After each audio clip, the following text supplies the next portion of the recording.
Okay, Nanay Judith. Maliban sa bigas, meron ka dito. Bahala ko na kung saan mo gamitin yan. 500 pesos from Manaytiri Anderson.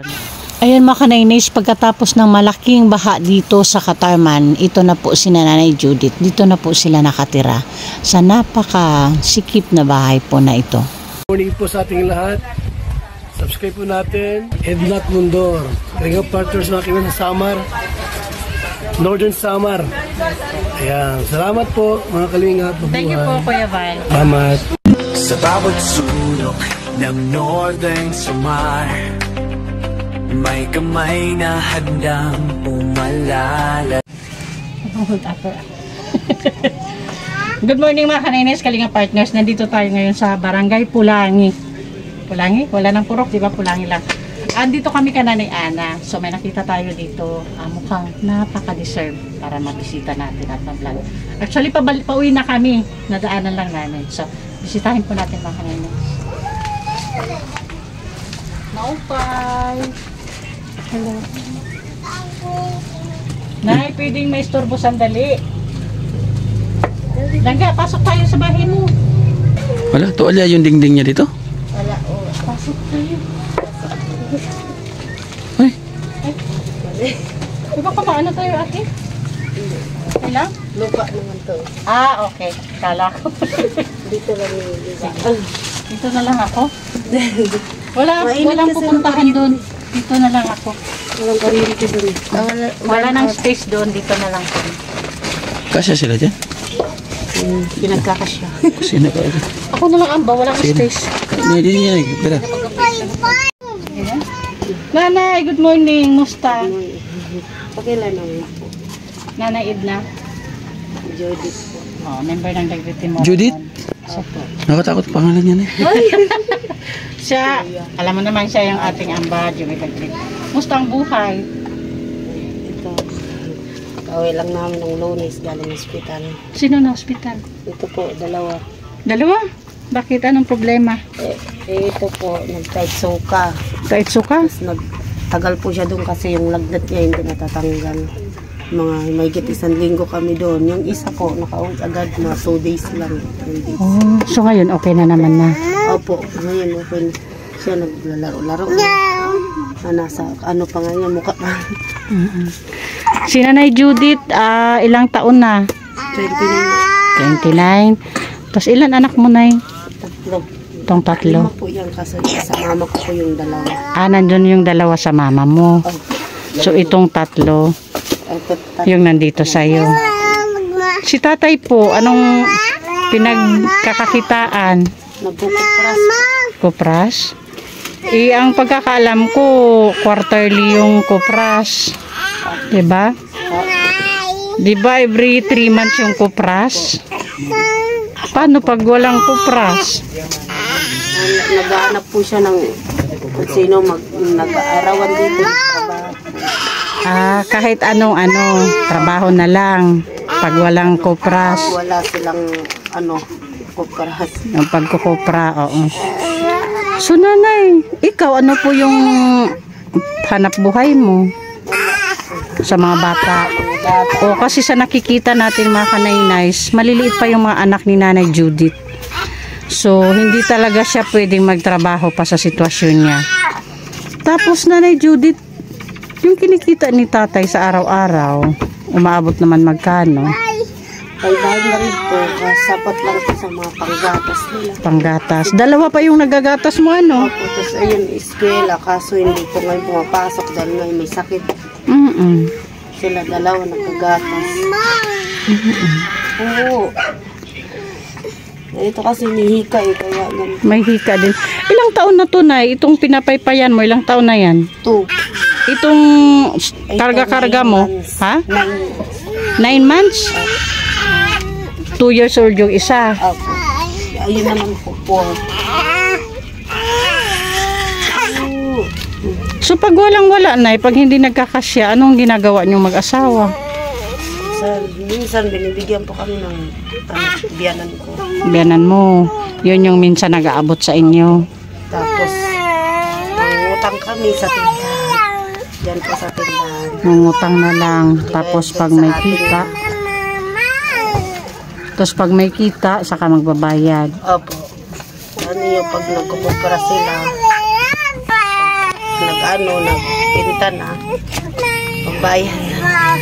Nanay Judith, sa nakikita ko, napakabata mo pa. So may posibilidad na pag hindi ka mag-control, taon-taon pwede kang manganak. Tama ba? Ito kasi legit na ako nung nanganak ako dito kaso kailangan pa pala pa-schedule Ganun talaga po. Kailangan po gawin mo yun. Kasi schedule po talaga yan. Kailangan pumunta ka doon, tapos kung anong schedule mo, pupunta ka talaga doon. Opo. Hindi na ako nakapunta rin kasi nagkasakit yun. Pero may plano ka naman mag-family planning. Opo. Oo, kasi na Judith, hindi naman sa ayoko na dumami anak mo. Kasi sabi nga, madaming anak is kayamanan natin. Yan po din ay kung makakaya natin mapagpaaral yung mga bata. Pero sa hirap ng buhay ngayon, hindi na talaga praktikal na hindi mag-control ng pamilya. So ikaw may plano ka naman talaga mag-family planning. Marami namang iba't ibang family planning, di ba? Pumunta na po ako dati sa center kaso kailangan daw may means bago daw po mabigyan. Oh, may menstruation ka. Itong 9 months mo ngayon? Uy, sakto na Judith. At least bantayan mo. Pag menstruation mo, punta ka na kaagad doon. Ha? Oo, hindi pa? Oo. Tama. Puntahan mo agad. Kasi nakita ko yung sitwasyon, grabe. Kawawa kayo. Lalo na yung mga bata. Diba? Lagyan ko lang ng karton. Oo nga. Kasi mga kanainays Kalinga partner, si Nanay Judith po ay dati na namin kilala nung ginagawa yung bahay ni Nanay Ana, di ba? Kasi yung bahay ni Nanay Ana, mga kanainays, dito banda, doon naman banda sa may ilog yung sa kanila. Kung naalala nyo, pag andito kami gumagawa sa bahay ni Nanay Ana, minsan pag break time namin kumakanta kami doon sa mailog, sa kanila yun. May video 5 kayo dati Sa po yung sa tito ng asawa. Yung video 5 kasi dito mga kanainays, pwedeng lagyan yung bahay mo, di ba? Ganon. Tapos binibigyan lang kayo ng parang porsyento kayo Opo, kung magkano po yung ng video 5 yun, binibigyan ko. Oo, magkano naman ang binibigyan? Halimbawa 1K yung nyo, kita sa video 5, magkano yung sa inyo nun? Nakalimutan ko na. Nakalimutan mo na. Parang ganun yung sistema, mga kanainays. Kausap nun Oo. Yung mayroong mga negosyo na video 5, pwedeng lagyan yung bahay mo, tapos bibigyan ka kung ilang percent yung mo, yung bibigay sa'yo. Kumakanta kami minsan sa kanila pag may free time kami habang gumagawa ng bahay ni Nanay Ana. Tapos nung magbaha po dito, na-wash out yung bahay nyo doon sa ilog, di ba? Opo, natangay po lahat. Opo, yun po ang istorya mga kanainays. Bago po ang ribbon cutting ng bahay ni Nay Ana, nagbaha dito, di ba? Ng mataas. Sobrang taas nung umapaw talaga. Yan, umapaw yung tubig sa ilog, di ba? Kaya na-wash out. Oo, kaya kasama yung bahay nila sa na-wash out, di ba, Nay Judith? So ngayon mga kanainays, andito sila. Ito yung nalipatan nila. Pakita ko lang po. Ito lang po, Kung ano po yung nakikita nyo sa camera ko, yan lang po sakto yung nalipatan nilang bahay ngayon. Ayan, Yun, hanggang dito sa kinatatayuan ko, yan lang po yung space ng bahay nila. Yan lang po. Tapos, pag dito sa left side, yan lang po mismo. 2 dangkal, yan na po yung saingan nila. Ito po yung nalipatan nilang bahay. Ganito po kasikip.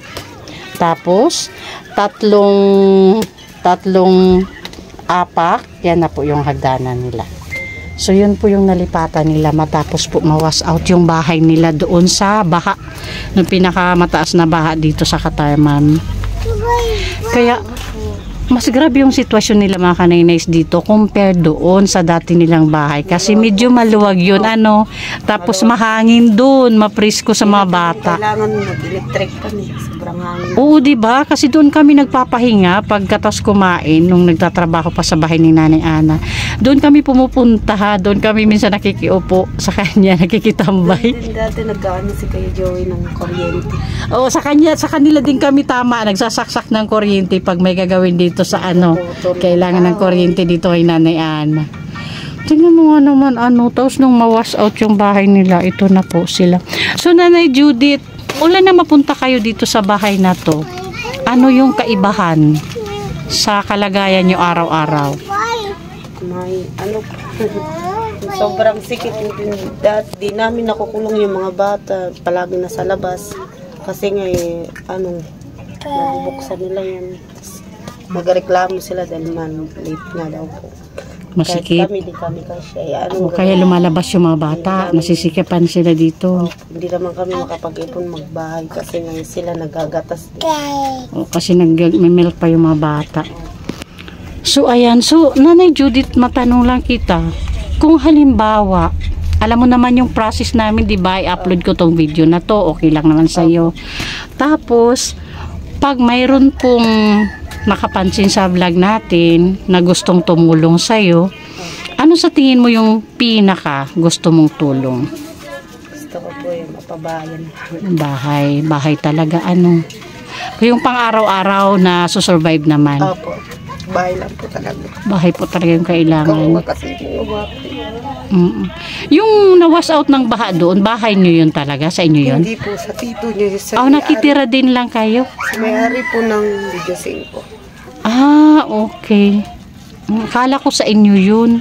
Nakitira din pala kayo. Dati po So, yung bahay nakatira doon, yung kapatid niya po. Tapos, lumipat po sila sa, sa lugar po ng babae. So, pag uwi po namin galing Maynila, doon po kami pinatira ng tito niya. Okay.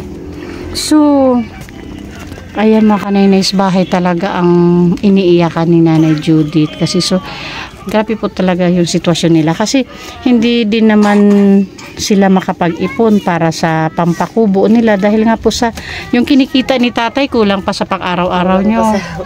Kasi nagme-milk pa yung dalawa. So nanay, advice ko lang ha, wag ka lang magtampo sa akin. Kailangan mo mag-family planning ha. Sa hirap ng buhay. Kawawa kayo mag-asawa at yung mga anak nyo din. Okay. So, hindi ko na patagalin na Judith, may dala kaming bigas dito. At kaya mga nainais, kasama natin si Sis Ana Bilipata. Pasupport po sa ating masipag na volunteer, Sis Ana Bilipata. Mayroon na po siyang channel. Ana Bilipata Vlog. Okay. Ito nanay. Dito ko na lang lagay ha. Salamat. As usual, galing kay Sis Beth Jones. Anong masabi natin kay Sis Beth? Salamat po ng marami. Salamat po sa bigas. Ayan. Patuloy ang takbo ng pabigas ni Sis Beth Jones. Sis Beth, thank you po. Okay, Nanay Judith. Maliban sa bigas, meron ka dito. Bahala ko na kung saan mo gamitin yan. 500 pesos from Manay Terry Anderson. Okay. Ayan, Manay Terry Anderson. 500 po para kay Nanay Judith. Okay, ayan Nanay Judith. Hindi na po ako magtatagal ha. So, yun na lang. Brand out lang. So, yun na lang ha, Nanay Judith. Okay. Ayan, mga kanaynays. Pasupport po sa ating founder, Kuya Val Santos Matubang, ang ama ng Kalingap. At syempre, Ate Edna Vlogs and Kalingap Rab para po sa patuloy na paglingap. And syempre po, thank you po sa mga sponsors na palaging andyan para makiisa sa ating advocacy dito sa Northern Samar. Of course, Manay Terry Anderson, Ma'am Hawaii, Sis Beth Jones, Sangka Ima Vlog, Sangka Alit Lumagwas Bunyol, Sis Marcelina Fedorowicz, Kalingap Grace Vlog, Sis Claire Azan Malinika, and Ma'am Beverly Penso. Thank you po. Ma'am Sally Negan, thank you din po. And siyempre pa, support din po the Great Timor Rhino headed by our Ambadjo with the Great. Ang inyong lingkod po, kanina si Edna Condor, Yansky TV, Nelson TV Official, Limix TV, Rina TV Official, Sis Annabelle Pata Vlogs. She's with us. And of course, Biyahing King. Thank you so much po. Ito po yung labas ng bahay na tinitirhan ngayon ni Nanay Judith. Yan po. Ayan. Oh, ayun si Nanay Judith. Sumilip. Yan po yung bahay nila. Ito po yung labas ng bahay nila. O, yan lang po. Diyan po ako nag-interview. Yan. Yan po. Kasikip yung bahay niya.